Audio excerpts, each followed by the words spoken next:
Pranam to all of you. Again, I am coming back to my channel, Asit Governmental Guru. Let's compete. Today, I will discuss third fantabulous MCQ related to the general financial rules.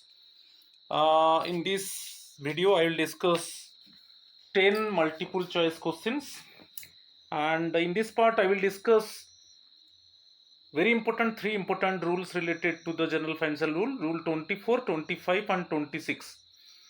जो rule 24 में discuss करूंगा, it is consultation with the financial advisers.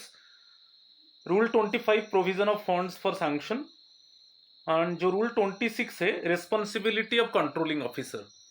ये बहुत important है, इसमें आपको question मिल सकता है. So my friends, please subscribe my channel, share my channel, like my channel, so that you can get notification for my upcoming videos. Definitely session would be interesting one. Till end, try to listen the video and collect very effective information. Follow my Facebook page, same Asit Governmental Guru, and my WhatsApp number is there, 8327782034. If any query is there, you can contact with me and clear your doubt. Now I am going to discuss third fantabulous MCQ related to the general financial rule with explanation. Question number 1, you see, under rule 24 of GFR, a ministry must consult the financial advisor before circulating draft memoranda to, 4 options are there, only the Ministry of Finance, Public Accounts Committee, Expenditure Finance Committee, PIB, it is Public Investment Bureau, CCEA, it is Cabinet Committee on Economic Affairs or Cabinet. 4th one, Parliament Secretariat. तो जो rule 24 है GFR का, इसमें एक question पूछा है कि ministry must consult the financial adviser before circulating draft memoranda to. इसके ऊपर मैं पूरा क्लैरिफाई करूंगा. यहां पर जो आंसर है ऑप्शन 3 है. ड्राफ्ट मेमोरेंडा क्या है, आपको याद रखना है. कोई पॉलिसीज, कोई प्रोजेक्ट्स, कोई proposal related to the expenditure, related to the investment, related to the reforms in investment. तो ड्राफ्ट मेमोरेंडा एक रिकॉर्ड होता है, एक डॉक्यूमेंट होता है जिसको प्रिपेयर किया जाएगा, और वहां पर कंसर्न डिपार्टमेंट की, कंसर्न मिनिस्ट्री का जो फाइनेंशियल एडवाइजर है उसके साथ कंसल्ट किया जाएगा. क्योंकि फाइनेंशियल एडवाइजर जो है वो फिस्कल डिसिप्लिन को देखते हैं कि जैसे एक्सेस एक्सपेंडिचर नहीं होगा, इकोनॉमिकल एक्सपेंडिचर होगा. फिस्कल प्रूडेंस को देखते हैं कि कभी जो कंसर्न डिपार्टमेंट है वो एक्सपेंडिचर मैटर में अनसाउंड नहीं होगा, एक्सपेंडिचर में डिसिप्लिन रहेगा, और वो कॉस्ट इंप्लीकेशंस को देखते हैं. और ये रेस्पॉन्सिबिलिटी है फाइनेंशियल एडवाइजर, वो डिसाइड करते हैं कि ये जो पॉलिसीज है, कि प्रोजेक्ट्स है, कि प्रपोजल ऑफ एक्सपेंडिचर के, ये इन्वेस्टमेंट है, क्या ये इफेक्टिव है, क्या ये इकोनॉमिकल है, क्या उसमें एफिशिएंसी है. तो ये सब चीज एक्चुअली फाइनेंशियल एडवाइजर के साथ कंसल्ट किया जाता है. देन ड्राफ्ट मेमोरेंडा को सर्कुलेट किया जाता है डिफरेंट बॉडीज को. तो उसमें डिफरेंट बॉडीज जैसे फर्स्ट वन है, it is expenditure finance committee. Expenditure finance committee है, पब्लिक इन्वेस्टमेंट ब्यूरो है, cabinet committee on economic affairs है, कैबिनेट है, establishment committee on establishment expenditure है. तो कोई भी प्रपोजल है तो फर्स्ट वन फाइनेंशियल एडवाइजर के साथ कंसल्ट किया जाएगा, ठीक है, before circulating the draft memoranda. तो मैं बताया ड्राफ्ट मेमोरेंडा एक डॉक्यूमेंट है.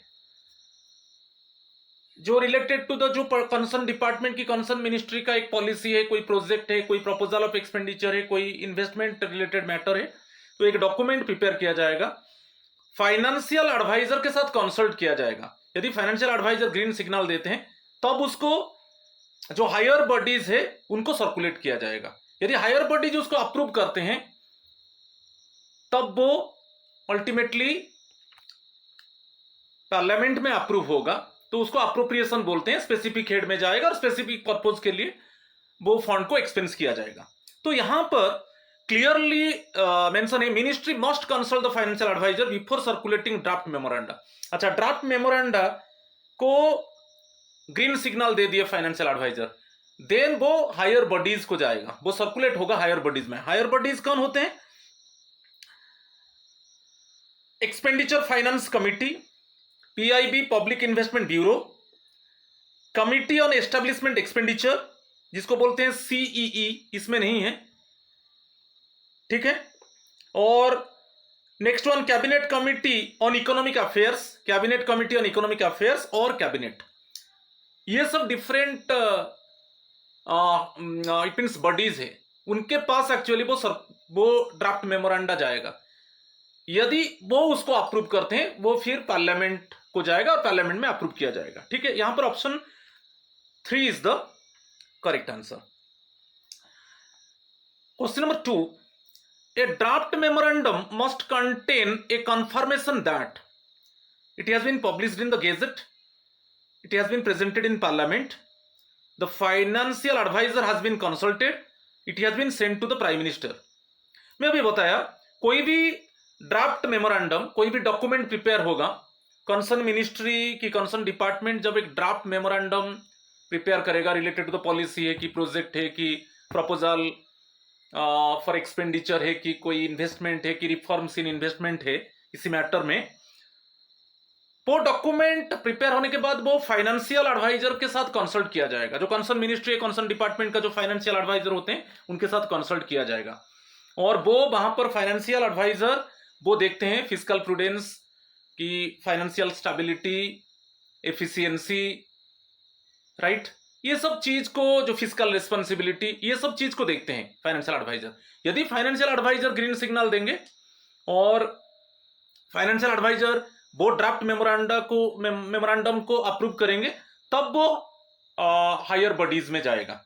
ये मैं बताया आपको हायर बॉडीज। आप रूल जीएफआर रूल 24 देख लीजिए, इसमें क्लियरली मेंशन है जो हायर बॉडीज है वो एक्सपेंडिचर फाइनेंस कमिटी है, पब्लिक इन्वेस्टमेंट ब्यूरो है, कमिटी ऑन एस्टेब्लिशमेंट एक्सपेंडिचर है, cabinet committee on economic affairs है, कैबिनेट है, इनके पास जाएगा, ठीक है। और यदि वो हायर बॉडीज उसको अप्रूव करते हैं तो वो पार्लियामेंट जाएगा, पार्लियामेंट में अप्रूव होगा, पार्लियामेंट में अप्रूव होने के बाद वो एक्चुअली एक पर्टिकुलर अकाउंट जो है हेड ऑफ द अकाउंट, इसको अप्रोप्रिएशन बोलते हैं, वहां पर जाएगा और उसमें एक स्पेसिफिक पर्पज होता है कि इसी पर्पज में, इसी हेड ऑफ अकाउंट में गया और इसी स्पेसिफिक पर्पज के लिए ये फंड को एक्सपेंस किया जाएगा, ठीक है। तो यहां पर ड्राफ्ट मेमोरेंडम जो प्रिपेयर हुआ, जो डॉक्यूमेंट प्रिपेयर हुआ, तो उसको must contain a confirmation that the financial advisor has been consulted. So before circulation to the higher bodies, it must the draft memorandum, it means about the draft memorandum must consult with financial advisor. So option 3 is the correct answer. ठीक है। Question number 3, who appoints the financial advisors to ministries or departments? तो every ministry और department में financial adviser होते हैं। थोड़ा मैं financial adviser के ऊपर आगे मैं डिस्कस करूंगा। तो एवरी डिपार्टमेंट मिनिस्ट्री में फाइनेंशियल एडवाइजर होते हैं क्योंकि उनका रोल बहुत इंपॉर्टेंट है। अभी हम देखा कि कोई भी डॉक्यूमेंट प्रिपेयर होगा, ड्राफ्ट मेमोरेंडम प्रिपेयर होगा, then it must be consulted with financial adviser. कोई पॉलिसी है, कोई प्रोजेक्ट है, कोई प्रपोजल ऑफ एक्सपेंडिचर है, कोई इन्वेस्टमेंट है, कोई रिफॉर्म्स इन इन्वेस्टमेंट है, कोई भी मैटर है, तो वो फर्स्ट वन डिस्कस होगा फाइनेंशियल एडवाइजर। तो financial adviser is the main person actually. Always the financial adviser believe on financial prudence, fiscal, it means fiscal prudence, financial prudence. इसका मतलब है जो भी फंड को इट मीन्स यूज किया जाएगा वो एफिशिएंटली यूटिलाइज होगा, उसमें डिपार्टमेंट अनसाउंड नहीं होगा और डिपार्टमेंट के लिए वो प्रोजेक्ट की वो पॉलिसी एक बर्डन नहीं होगा, राइट। तो ये सब चीज को फाइनेंशियल एडवाइजर देखते हैं, ठीक है। तो इसमें जो who appoints the financial adviser, president of India, ministry of home affairs, cabinet secretariat, ministry of finance, department of expenditure. Actually जो एवरी डिपार्टमेंट और मिनिस्ट्री में फाइनेंशियल एडवाइजर का जो अपॉइंटमेंट होता है वो मिनिस्ट्री ऑफ फाइनेंस के पास पावर है, ministry of finance, department of expenditure, ठीक है। Option 4 is the correct answer. यहां पर देख लीजिए, ये बहुत इंपॉर्टेंट है, यहां पर मैं ब्रीफली में एक्सप्लेन कर देता हूं। GFR 24, general financial rule 24, before any draft memorandum is sent for consideration to high level bodies. तो हाई लेवल बॉडीज है, जब ड्राफ्ट मेमोरेंडम एक डॉक्यूमेंट प्रिपेयर होगा, सपोज एक कंसर्न मिनिस्ट्री और डिपार्टमेंट वो एक पॉलिसी, ठीक है, वो पॉलिसी को इंप्लीमेंट करना चाहता है, पॉलिसी के ऊपर एक फर्स्ट एक डॉक्यूमेंट प्रिपेयर होगा कि सपोज एक कंसर्न मिनिस्ट्री और डिपार्टमेंट एक प्रोजेक्ट बनाना चाहता है, तो इसके ऊपर एक डॉक्यूमेंट प्रिपेयर होगा कि कोई proposal it means for expenditure के लिए प्रपोजल, उसके लिए एक डॉक्यूमेंट प्रिपेयर होगा। कोई सपोज इन्वेस्टमेंट मैटर होगा, उसके लिए एक डॉक्यूमेंट प्रिपेयर होगा। वो डॉक्यूमेंट प्रिपेयर होने के बाद वो जाएगा फाइनेंशियल एडवाइजर के पास। सो फाइनेंशियल एडवाइजर के साथ एक्चुअली कंसल्ट किया जाएगा। मैं अभी बताया कि एवरी डिपार्टमेंट, एवरी मिनिस्ट्री में फाइनेंशियल एडवाइजर है। तो वो पॉलिसी को, वो प्रोजेक्ट को, चाहे वो प्रपोजल फॉर एक्सपेंडिचर है कि वो इन्वेस्टमेंट है कि रिफॉर्म्स इन इन्वेस्टमेंट है, वो फाइनेंशियल एडवाइजर उसको स्टडी करेंगे, ठीक है। देन वो हायर लेवल बॉडीज को जाएगा। तो वही लिखा है, before any draft memorandum is sent for consideration to high level bodies. तो जब फाइनेंशियल एडवाइजर वो ड्राफ्ट मेमोरेंडम को अप्रूव करते हैं, तब वो सर्कुलेट होगा हायर बॉडीज में। Higher bodies expenditure finance committee, public investment bureau, committee on establishment expenditure, cabinet committee on economic affairs, union cabinet, ये सब हायर बॉडीज है। जब कोई डॉक्यूमेंट प्रिपेयर होगा related to the policies, projects की proposal for expenditure, जो भी document prepare होगा वो फाइनेंशियल एडवाइजर के साथ कंसल्ट होगा। यदि फाइनेंशियल एडवाइजर उसको अप्रूव करते हैं तब वो higher bodies, higher level bodies को जाएगा। ये these are the higher level bodies. इसके ऊपर एक क्वेश्चन था। देन यहां पर दिया है द कंसर्न मिनिस्ट्री और department must first consult its financial adviser. कोई भी ड्राफ्ट मेमोरेंडम को सर्कुलेट करने से पहले उसको फाइनेंशियल एडवाइजर के साथ कंसल्ट किया जाएगा, ठीक है। और ये हायर बॉडीज को आप देख लीजिए, ये हायर बॉडीज यदि फाइनेंशियल एडवाइजर वो ड्राफ्ट मेमोरेंडम और डॉक्यूमेंट को अप्रूव करते हैं तब वो हायर लेवल बॉडीज को जाएगा। हायर लेवल बॉडीज उसको चेक करेंगे, ठीक है। यदि हायर बॉडीज उसको अप्रूव करते हैं वो फिर पार्लियामेंट में जाएगा और पार्लियामेंट में उसको अप्रूव किया जाएगा, ओके। पार्लियामेंट में अप्रूव होने के बाद एक्चुअली वो एक particular head of the account में आएगा और एक स्पेसिफिक पर्पज के लिए वो फंड को एक्सपेंस किया जाएगा, ठीक है। ये बहुत इंपॉर्टेंट है, इसको ब्रीफली मैं थोड़ा एक्सप्लेन कर दिया। यहां पर हम थोड़ा देख लेंगे। यहां पर एक क्वेश्चन है, who is a financial advisor in government of India, ठीक है। जो फाइनेंशियल एडवाइजर, जो सीनियर ऑफिसर है, वो basically belongs to which service, ये बहुत इंपॉर्टेंट है। यहां पर देखिए, financial adviser is a senior officer from the ICAS, the Indian civil accounts service, और Indian audit and accounts service. ये इसके ऊपर एक क्वेश्चन हो सकता है। फाइनेंशियल, जो एवरी डिपार्टमेंट और एवरी मिनिस्ट्री में जो फाइनेंशियल एडवाइजर होते हैं वो एक सीनियर ऑफिसर होता है, और from the Indian civil account service ICAS और Indian audit and account service, appointed in each ministry और डिपार्टमेंट। अच्छा, क्यों उनका अपॉइंटमेंट होता है वो उसके ऊपर क्वेश्चन आ सकता है। Financial discipline, efficiency, compliance with government rules. Financial discipline वही है जो जो भी इट मींस प्रोजेक्ट आएगा, कि जो भी पॉलिसी आएगा, जो भी प्रपोजल, एक्सपेंडिचर रिलेटेड प्रपोजल आएगा, जो भी इन्वेस्टमेंट प्रपोजल आएगा, वो एक्चुअली डिपार्टमेंट के लिए सही होना चाहिए, मिनिस्ट्री के लिए सही होना चाहिए, ठीक है। वो पॉलिसी, वो प्रोजेक्ट, वो प्रपोजल फॉर एक्सपेंडिचर, इसी रिलेटेड में एक्चुअली कभी फ्यूचर में जैसे डिपार्टमेंट अनसाउंड फेस ना करे। कभी कभी वो प्रोजेक्ट प्रोलॉन्ग हो सकता है कि पॉलिसी इंप्लीमेंट हुआ मगर पब्लिक को ज्यादा बेनिफिट नहीं दिया, कि जो प्रपोजल आ गया, एक्सपेंडिचर उसको अप्रूव हो गया, मगर वो जो एक्सपेंडिचर हुआ उसमें ज्यादा बेनिफिट नहीं मिला कलेक्टिव मासेस ऑफ पीपल को। तो ये सब एक्चुअली चेक करते हैं एक्चुअली फाइनेंशियल एडवाइजर। तो एक बहुत इंपॉर्टेंट है फाइनेंशियल डिसिप्लिन और एक एफिशिएंसी। एफिशिएंसी जो भी फंड रिलीज होगा उसको कैसे with in specific time, with in stipulate time उसको कैसे प्रोडक्टिवली एक्सपेंडिचर किया जाएगा, और जो क्या फाइनेंशियल रूल्स एंड रेगुलेशन है उसको कैसे प्रॉपरली कंप्लाई किया जाएगा। तो वो एक्सपर्ट पर्सन है फाइनेंशियल एडवाइजर, वो सब उसको चेक करते हैं। ठीक है, कैसे डिपार्टमेंट और कंसर्न मिनिस्ट्री में एक्चुअली फाइनेंशियल डिसिप्लिन होगा, कैसे फाइनेंशियल डिसिप्लिन होगा, कैसे एफिशिएंटली फंड को यूटिलाइज किया जाएगा, कैसे strictly comply the rules and regulations related to the finance, right. तो इसके ऊपर आपको एक दो क्वेश्चन मिल सकता है, उसको मैं थोड़ा एक्सप्लेन कर दिया। नेक्स्ट हम देखेंगे ड्राफ्ट मेमोरेंडम के बारे में। अभी जो बताया गया कि ड्राफ्ट मेमोरेंडम प्रिपेयर होने के बाद उसको कंसल्ट किया जाएगा फाइनेंशियल एडवाइजर के साथ। So what is a draft memorandum in the context of Rule 24 of GFR? A draft memorandum is a formal written proposal or document. ये एक written proposal है और एक document prepared by concerned ministry or department.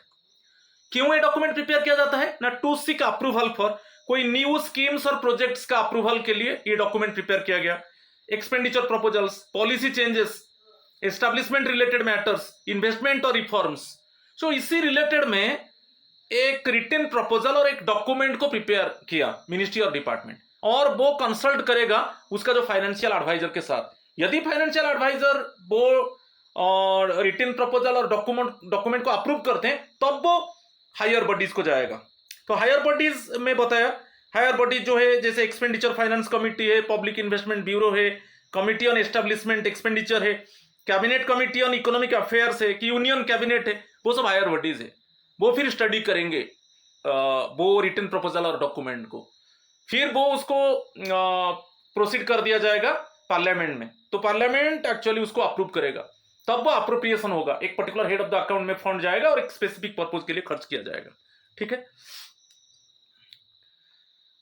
Next question number 4, थोड़ा rule 25 को आ जाएंगे। GFR rule 25, आज पर जीएफआर 25 सबसेक्शन 1 ऑफ जीएफआर, जो जीएफआर 25 है इसमें 3 सबसेक्शंस है। पूरा 3 सबसेक्शंस को मैं एक्सप्लेन करूंगा। तो जो क्वेश्चन है क्वेश्चन नंबर 4, ये सबसेक्शन 1 के ऊपर है जीएफआर 25 का। Every sanction to expenditure must, option 1 be approved by the prime minister, indicate the relevant grant or appropriation from which the expenditure is to be made, mention the file number of the proposal, include a copy of the audit report। तो यहां पर जो subsection 1 जो GFR 25 general financial rule 25 बोल रहा है कि every sanction to expenditure must, option 2 is the correct answer, must indicate the relevant grant और appropriation from which the expenditure is to be made. तो इसमें क्या है, मैं अभी बताया था कि एक अप्रोप्रिएशन एक्ट है, वो अप्रोप्रिएशन एक्ट एक्चुअली पास होगा पार्लियामेंट में, तो फंड जाएगा एक स्पेसिफिक हेड में। ठीक है, और स्पेसिफिक हेड में फंड जाएगा और स्पेसिफिक पर्पज के लिए वो फंड को यूटिलाइज किया जाएगा। तो वही है यहां पर जो सैंक्शन होता है, जो एक्सपेंडिचर सैंक्शन होगा, सैंक्शन टू द एक्सपेंडिचर, वो एक पर्टिकुलर हेड जो है, जो particular head of the account है उसमें है, particular head of the account उसमें फंड है, तो उससे वो हेड ऑफ द अकाउंट में फंड जाएगा और किस पर्पज के लिए वो फंड को यूटिलाइज किया जाएगा वो भी है, क्लियरली मेंशन है। तो वही जीएफआर 25 सबसेक्शन 1 बोल रहा है कि every sanction to expenditure must क्या है, इंडिकेट करेगा कि ये actually head of the appropriate head of the account है और इसी से फंड को रिलीज किया जाएगा और इसी स्पेसिफिक पर्पज के लिए खर्च किया जाएगा। और ये जो फंड आया, कहां से आया ये फंड, वो भी इंफॉर्मेशन भी वहां पर भी प्रोवाइड किया जाएगा। ये फंड कहां से आया और हेड ऑफ द अकाउंट क्या है, जो specific head of the account है, और किस पर्पज के लिए फंड को यूटिलाइज किया जाएगा। ठीक है, तो option 2 is the correct answer. इसको भी मैं एक्सप्लेन करूंगा, थोड़ा वेट कीजिए। अभी मैं बताया था कि जो GFR 25 है उसका 3 सबसेक्शन है। अभी GFR 25 सबसेक्शन 2 रिलेटेड क्वेश्चन है कि what should be a proposal for sanction of expenditure indicate according to GFR 25 subsection 2।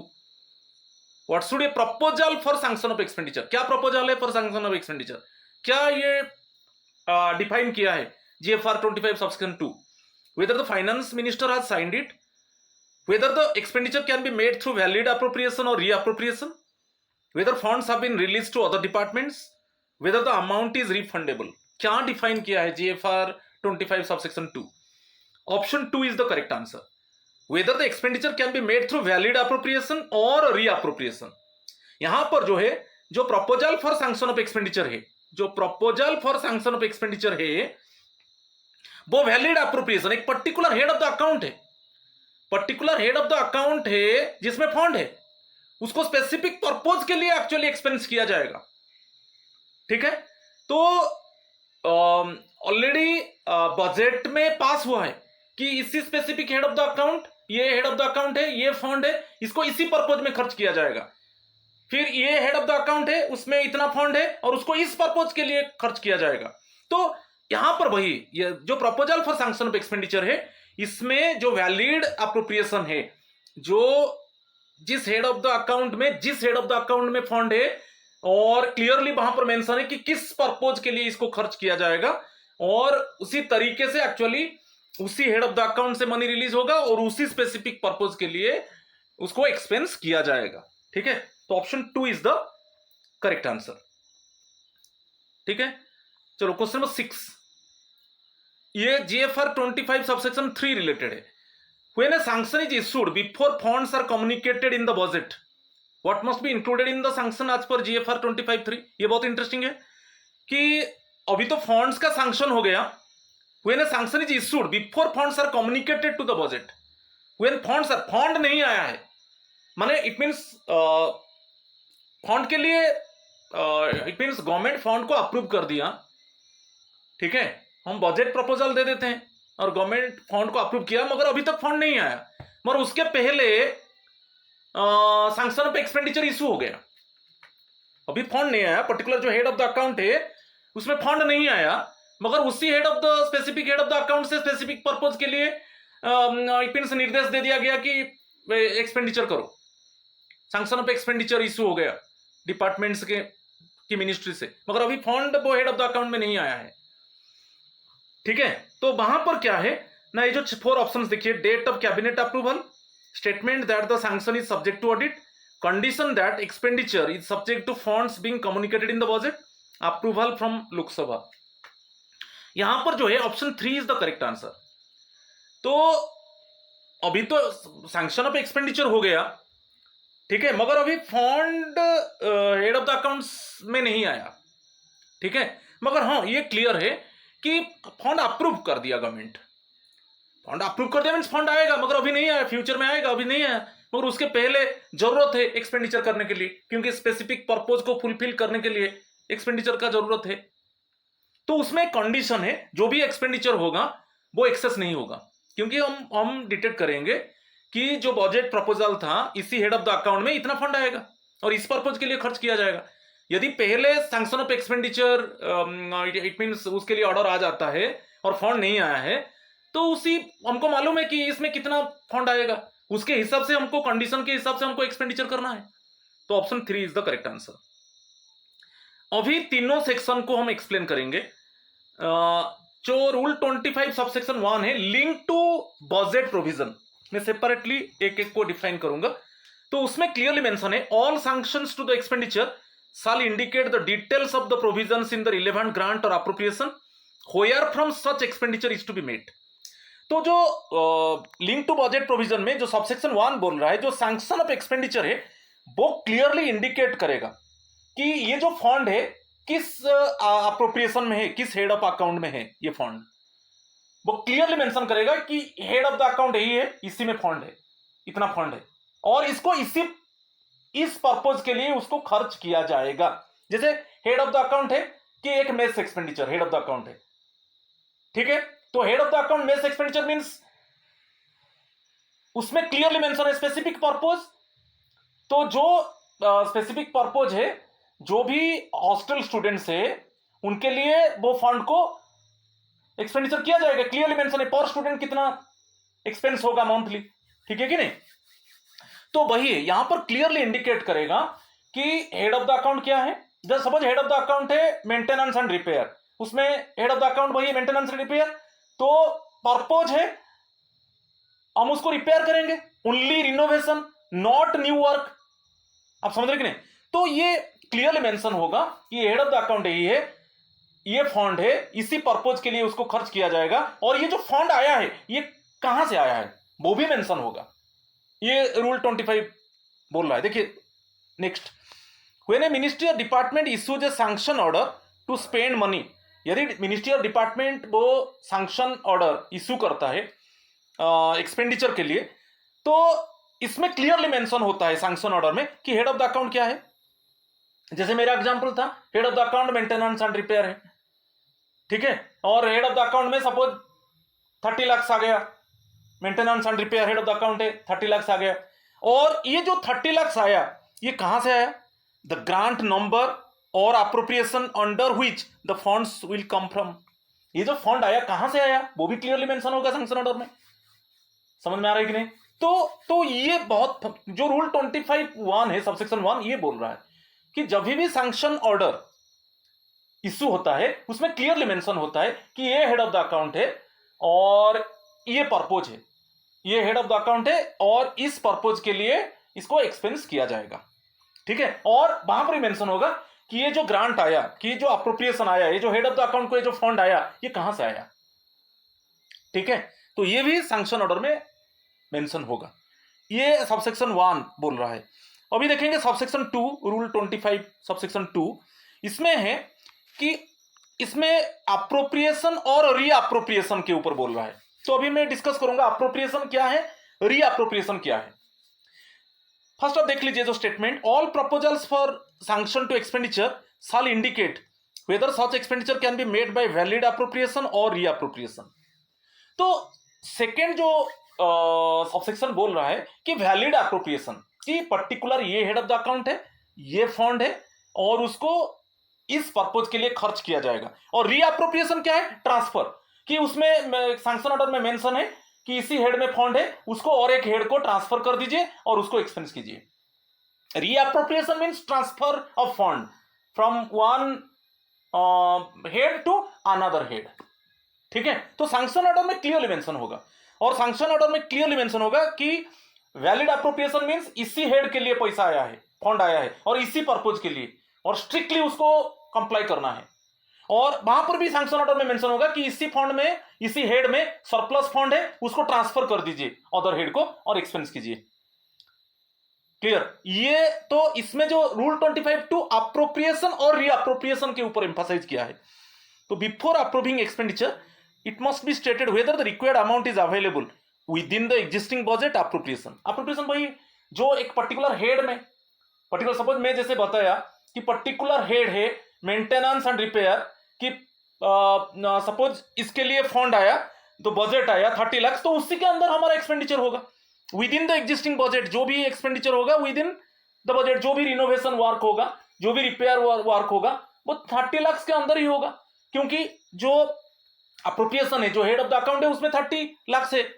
और है रीअप्रोप्रिएशन क्या है, by transferring funds from another subhead. तो वहां पर सैंक्शन ऑर्डर में मेंशन होगा कि अनदर सबहेड में सरप्लस है उसको ट्रांसफर करके ले आए और यहां पर खर्च कीजिए। जैसे अनदर सबहेड है, सपोज वहां पर for functioning of mess surplus fund है उसको मेंटेनेंस एंड रिपेयर के लिए ट्रांसफर कर दीजिए। यदि सैंक्शन ऑर्डर में मेंशन होगा तो वही होगा, वही है रीअप्रोप्रिएशन, ठीक है। जब मनी को ट्रांसफर कर दिया जाएगा from one head to another, ठीक है। तो ये रूल 25 सबसेक्शन 2 बोला। अभी रूल 25 सबसेक्शन 3 को देखेंगे, एक्सपेंडिचर बिफोर फंड एलोकेशन। मैं अभी बताया था कि अभी बजट प्रपोजल के हिसाब से हम जानते हैं कि particular head of the account में कितना पैसा आएगा, तो गवर्नमेंट तो अप्रूव कर चुका है मगर अभी फंड नहीं आया है, still now fund is not reached in the particular head of account, but before that actually expenditure is necessary. So before that actually department ने क्या किया, सैंक्शन ऑर्डर इशू कर दिया कि आप खर्च करो, फंड तो आएगा फ्यूचर में, तो अभी खर्च करो, ठीक है, क्लियर। अदर जो हेड से पैसा लेके खर्च करो, जब वो particular head of the account के लिए पैसा आ जाएगा, फिर वो जिस हेड से आप खर्च किया है ट्रांसफर कर दो। तो ये है इन cases where it becomes necessary to issue a sanction to expenditure before funds are communicated, the sanction should specify that such expenditure is subject to funds being communicated in the budget of the year. तो ये पूछ रहा है कि अभी particular head of the account में पैसा नहीं आया है, तो वो तो गवर्नमेंट अप्रूव कर चुका है 100%, वो हेड ऑफ द अकाउंट में इतना पैसा आएगा, अभी नहीं आया है, तो कोई अदर हेड से आप खर्च कर लो, और जो हेड ऑफ द अकाउंट में जब पैसा आ जाएगा तब वो ट्रांसफर कर दो, क्योंकि अदर हेड से आप एक्सपेंस किया है तो ट्रांसफर कर दो। तो इस तरीके का मामला हो जाता है, क्योंकि particular head of the account में पैसा नहीं है, मगर फिर भी गवर्नमेंट इशू कर देता है सैंक्शन ऑर्डर कि आप खर्च करना जरूरी है। इट मींस बिकॉज क्या है ना, हम पब्लिक को बेनिफिट देंगे, टाइमली बेनिफिट देंगे, ठीक है। तो sometimes a sanction has to be issued before the formal budget is communicated. In such cases the sanction must clearly state that spending is conditional upon funds being available later in the budget. तो future में actually fund आएगा, मगर अभी condition के हिसाब से आप जानते हो कि कितना फंड आएगा specific head of the account में, उसके हिसाब से आप खर्च करो, जैसे एक्सेस नहीं होगा, ठीक है। तो ये रूल 25 सबसेक्शन 3 बोल रहा है, clear. Question number 7, according to rule 26 of GFR, ये भी बहुत इंपॉर्टेंट है, related to the responsibility of controlling officer. Controlling officer basically head of the department को बोल सकते हैं, कोई जैसे सबऑर्डिनेट ऑफिस में DDO, it means drawing and dispersing officer को बोल सकते हैं, एडमिनिस्ट्रेटर को बोल सकते हैं कंट्रोलिंग ऑफिसर। तो according to rule 26 of GFR, the primary responsibility of a controlling officer is to ensure that. क्या है कंट्रोलिंग ऑफिसर का प्राइमरी रेस्पॉन्सिबिलिटी क्या है? कोई सबऑर्डिनेट ऑफिस में देखिए, सबऑर्डिनेट ऑफिस का जो हेड है उसको हम कंट्रोलिंग ऑफिसर बोलेंगे, ठीक है, वो चाहे वो एडमिनिस्ट्रेटर हो, कोई हेड ऑफ द डिपार्टमेंट को हम कंट्रोलिंग ऑफिसर बोलेंगे। सबऑर्डिनेट ऑफिस में जो सबसे हाईएस्ट रैंक ऑफिसर है उसको हम, जिसके पास डीडीओ पावर है, जिसके पास फाइनेंशियल डेलीगेशन पावर है, उसी को हम कंट्रोलिंग ऑफिसर बोलेंगे, ठीक है। तो कंट्रोलिंग ऑफिसर का प्राइमरी रेस्पॉन्सिबिलिटी क्या है? Expenditure remains within the sanctioned budget allocation, all taxes are collected before the financial year ends, government staff get their promotion on time, foreign visits of staff are approved. इसमें main responsibility है option 1, expenditure remains within the sanctioned budget allocation. जितना budget allocate हुआ है उसके अंदर ही expenditure करना है, उससे बियॉन्ड नहीं होगा एक्सपेंडिचर, ये मेन रेस्पॉन्सिबिलिटी है। तो different heads of the account है, different head of the account के लिए फंड आया है, तो एक particular head of the account में सपोज 10 लाख से, उससे एक्सपेंडिचर ज्यादा नहीं होगा, ठीक है। तो expenditure remains within the sanctioned budget allocation, option 1 is the correct answer. Question number 8, rule 26 requires the controlling officer to ensure that. क्या कंट्रोलिंग ऑफिसर क्या एंश्योर करेगा? According to the GFR rule 26, expenditure is for the purpose funds we are provided, there is adequate internal control system, public money is not wasted और lost, which of the above are correct. देखिए, controlling officer ensure करेगा कि purpose, जिस purpose के लिए fund आया है उसी पर्पज के लिए फंड्स को यूटिलाइज किया जाएगा। स्पेसिफिक पर्पज, जिस पर्पज के लिए फंड आए उसी पर्पज के लिए एक्सपेंडिचर किया जाएगा, ओके। सपोज वो पर्पज के लिए एक्सपेंडिचर नहीं हुआ तो वहां पर वायोलेशन हुआ, तो it means actually it does not comply the rules and it means specific rules and regulations, okay, related to the finance. तो जिस पर्पज के लिए आया उसी पर्पज के लिए फंड को एक्सपेंस किया जाएगा। There is adequate internal control system. Internal control system क्या है? इंटरनल कंट्रोल सिस्टम में डिसिप्लिन, इंटरनल कंट्रोल सिस्टम में economical expenditure, internal control system में no fraud, right, no it means fraudulent practices should be used, ठीक है। तो वो internal control system ये बोल रहा है एफिशिएंटली एक्सपेंडिचर होगा, इफेक्टिवली एक्सपेंडिचर होगा, इकोनॉमिकल एक्सपेंडिचर होगा, प्रोडक्टिव एक्सपेंडिचर होगा। सो तब इस केस में अदर ऑपोजिट साइड में no fraud, okay, no manipulation, no fraud, ठीक है। और public money is not wasted और लॉस्ट, पब्लिक मनी को वेस्टेज नहीं किया जाएगा। जैसे ज्यादा से ज्यादा हम ऐसे पब्लिक मनी को यूटिलाइज करेंगे जैसे ज्यादा से ज्यादा लोगों को बेनिफिट मिलेगा। तो ये सब है। Which of the above are correct? Option 3। Okay, all 3 statements are correct one, right. चलो question number 9, expenditure incurred by a department should be justified on the basis of. जो डिपार्टमेंट जो एक्सपेंडिचर इनकर कर रहा है should be justified. कैसे हम justify करेंगे कि जो पर्टिकुलर डिपार्टमेंट है कि कोई सबऑर्डिनेट ऑफिस है वो एक्सपेंडिचर किया, हम उसको कैसे जस्टिफाई करेंगे? Social media impact, public interest and intended purpose, political advantage, speed of implementation only. नहीं, यहां पर देखिए ऑप्शन 2, जो डिपार्टमेंट ने जो एक्सपेंडिचर किया, जो पब्लिक मनी को यूटिलाइज किया, उसमें वो क्लियरली देखा कि पब्लिक इंटरेस्ट, ये जो एक्सपेंडिचर हुआ ये ज्यादा से ज्यादा पब्लिक को बेनिफिट दिया है, वो मेन है। क्या पब्लिक इंटरेस्ट है, क्या लोगों का क्या इंटरेस्ट है, ठीक है, पब्लिक का क्या इंटरेस्ट है, उसके हिसाब से डिपार्टमेंट एक्सपेंडिचर करेगा। और एक स्पेसिफिक पर्पज है, जो particular head of the account में फंड है और किस पर्पज के लिए उसको खर्च किया जाएगा। तो पर्पज, पब्लिक इंटरेस्ट, दो इंपॉर्टेंट चीज है। ओके, तो उसके हिसाब से डिपार्टमेंट जस्टिफाई करेगा कि एक्सपेंडिचर सही डायरेक्शन में हुआ। तो option 2 is the correct answer. आज का लास्ट क्वेश्चन है, which of the following is not a duty of the controlling officer under rule 26। क्योंकि रूल 26 जो GFR rule, general financial rule 26 controlling officer का रेस्पॉन्सिबिलिटी के ऊपर डिफाइन किया है। तो उसमें देखिए कि कंट्रोलिंग ऑफिसर का एक ड्यूटी नहीं है, इज नॉट ए ड्यूटी। अच्छा, ensuring expenditure is incurred in public interest, preventing loss or waste of public money, supervising staff recruitment rules, making sure funds are used for their intended purpose। देखिए इसमें जो है ensure expenditure is incurred in public interest, ये तो main responsibility है controlling officer का। Preventing loss और waste of public money, ये भी बहुत इंपॉर्टेंट है, रेस्पॉन्सिबिलिटी है। सुपरवाइजिंग स्टाफ रिक्रूटमेंट रूल्स, ये नहीं है।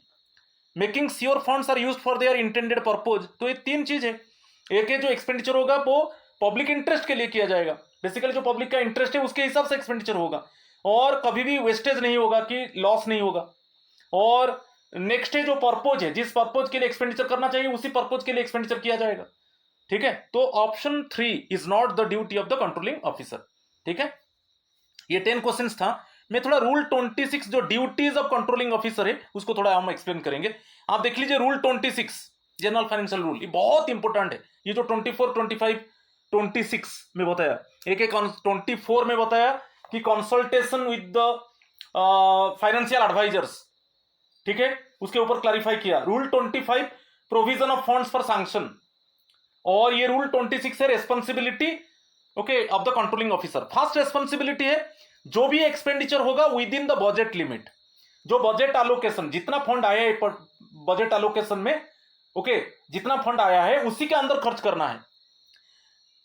इंटेंडेड पर्पज, जो भी पर्पज है, different heads of the account है, और different heads of the account means specific head, specific purpose.